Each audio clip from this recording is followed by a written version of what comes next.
बस्ती जिले में बीती रात थाना मुडेरवा कस्बे में मूर्ति विसर्जन के दौरान बवाल में प्रथम दृष्टया दोषी पुलिसकर्मियों पर गिरी गाज। बता दें कि पुलिस अधीक्षक आशीष श्रीवास्तव ने एसआई दिवाकर यादव को निलंबित किया और 2 सिपाहियों को लाइन हाजिर किया है। अपर पुलिस अधीक्षक दीपेंद्र चौधरी ने दिया कार्रवाई का आश्वासन। देर रात शुरू हुआ था मूर्ति विसर्जन। जानकारी के अनुसार जिले के मुंडेरवा थाने में बीती रात मूर्ति विसर्जन के दौरान पुलिसकर्मियों ने जनरेटर खराब होने पर भी जबरिया गाड़ियों को ले जाने का दबाव बना रहे थे।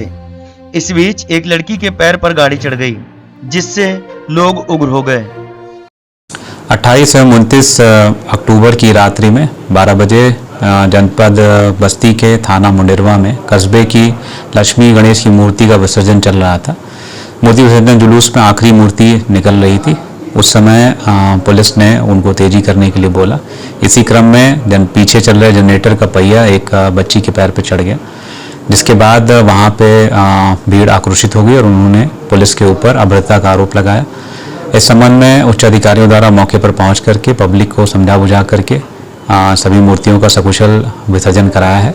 प्रथम दृष्टया अधिकारियों की रिपोर्ट में 3 पुलिसकर्मियों का दोष परिलक्षित हुआ है, जिसमें से एक एसआई को तत्काल प्रभाव से निलंबित कर दिया गया है और 2 कांस्टेबलों को लाइन हाजिर कर दिया गया है।